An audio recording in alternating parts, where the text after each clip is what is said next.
Halo YouTube, bertemu lagi dengan LC Cho. LC Cho membahas tentang YouTube, YouTuber dan menjadi YouTuber yang berbahagia. Nah, kali ini saya akan membahas tentang bagaimana agar video kita direkomendasikan oleh YouTube.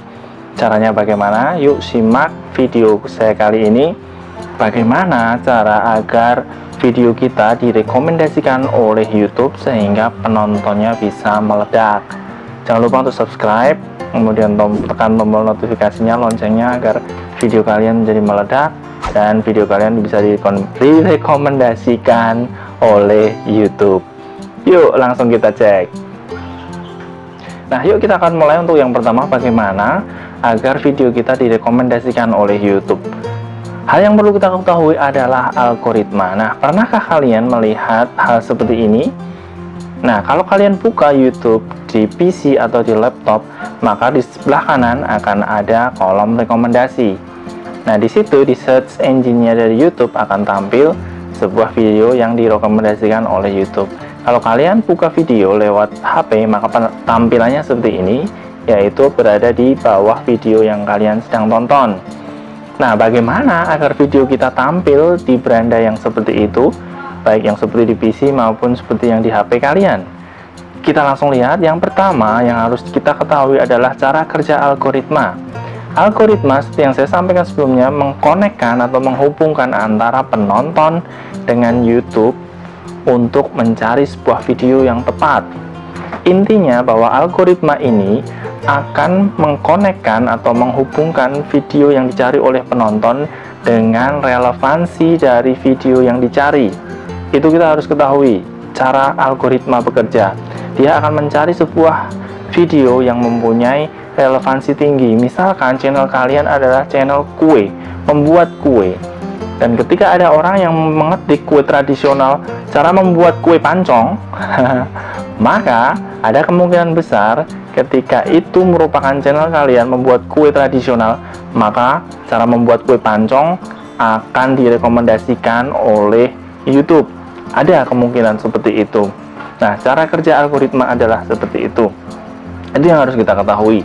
Kemudian, sebelum saya menginjak ke hal yang kedua, yaitu bagaimana agar si YouTube ini merekomendasikan video kita di kolom rekomendasi, saya akan menyampaikan hal bagaimana cara kita sebagai YouTuber, sebagai konten kreator, agar para penonton ini tetap menonton video kita. Caranya sangat mudah. Nah, jangan lupa untuk di setiap video kalian ajak penonton untuk call on action. Call on action artinya adalah meminta penonton untuk menonton video kalian yang lain. Misalkan kalian pernah membuat video berseries, jangan lupa minta penonton untuk menonton video sebelumnya atau video yang akan kalian buat nantinya. Jangan lupa lakukan hal itu berulang-ulang. Kemudian yang kedua, jangan lupa bikin playlist. Nah, di playlist ini ada berbagai macam video yang tentunya kalian telah buat. Tujuan dari membuat playlist adalah mempermudah penonton untuk tetap stay, untuk tetap menonton video-video yang telah kita bikin. Jadi akan tetap di situ menonton terus. Akan membuat retention audience kita tetap berada di situ. Itu salah satunya, ya. Yang kedua, bikin playlist.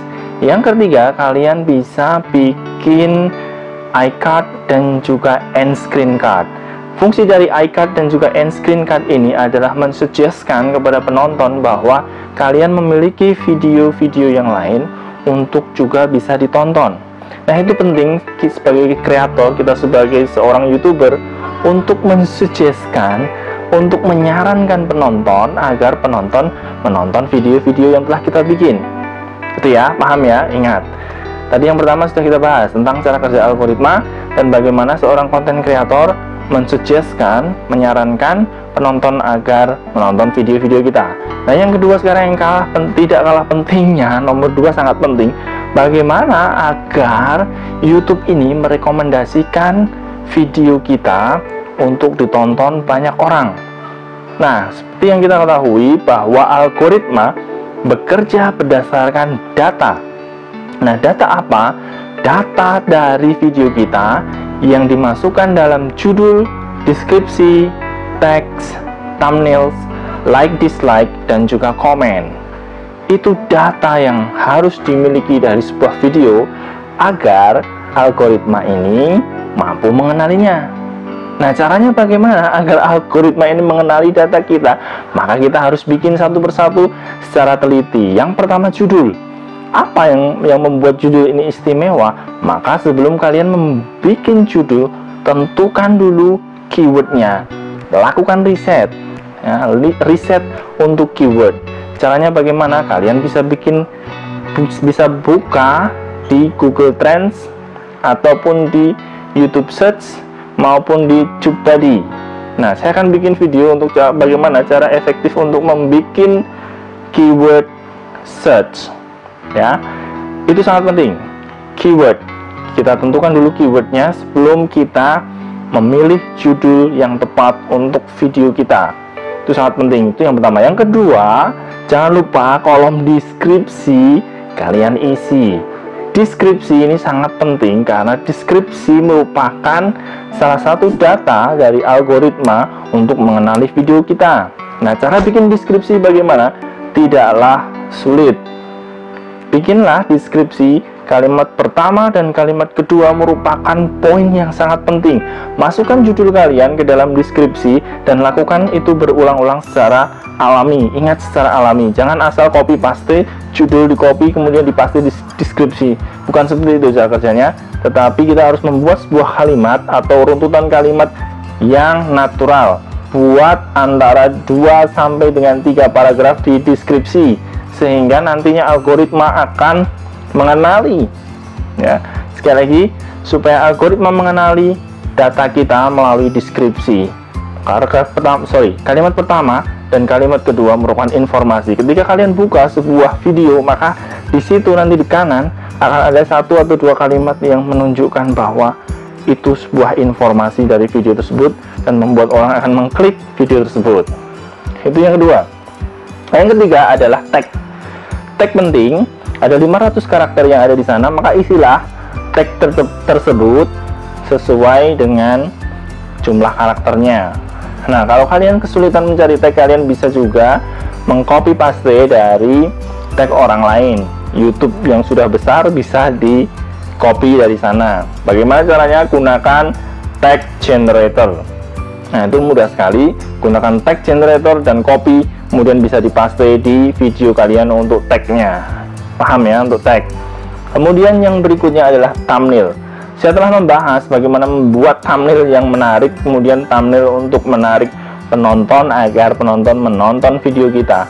Maka thumbnail harus dibuat secara serius dan juga sangat perhitungan. Artinya diperhitungkan dengan baik-baik untuk membuat thumbnail. Bagaimana warnanya, kemudian ekspresi apa, value apa, dan karakter apa yang ingin kalian tampilkan untuk thumbnail tersebut. Paham ya? Jadi tadi saya ulang tadi, yang pertama, bagaimana saya telah menyampaikan algoritma bekerja untuk merekomendasikan video kita. Kemudian saya lanjutkan tadi bagaimana kita sebagai konten kreator ini mensuggest video kita supaya ditonton orang lain. Dan yang paling penting, bagaimana cara kerja YouTube untuk merekomendasikan video kita agar ditonton banyak orang, sehingga nantinya, ingat, kalian hanya butuh 1 saja video. Misalkan kalian upload 50 video, hanya 1 saja yang kalian butuhkan untuk meledak, maka yang lain akan terkena efek salju tersebut. Percayalah, 1 video, tunggu kapan video itu akan meledak, maka saya jamin bahwa YouTube kalian akan sukses. It's just a matter of time. Kalau kalian benar-benar konsisten, maka penuhilah tadi persyaratan yang saya sampaikan. Kalau kalian ada pertanyaan sekarang, coba kalian tanya. Bisa bertanya di kolom komentar. Silahkan komentar. Tanyakan apa saja mengenai bagaimana YouTube merekomendasikan video kita. Saya akan jawab langsung di kolom komentar. Jangan lupa untuk subscribe, kemudian tekan tombol loncengnya agar video kalian meledak dan direkomendasikan oleh YouTube. Itu saja yang bisa saya berikan untuk kali ini. Sampai ketemu lagi di episode berikutnya dengan video-video tentang tutorial YouTube yang akan saya berikan secara detail. Tetap berkarya, tebarkan kebaikan, dan salam YouTube.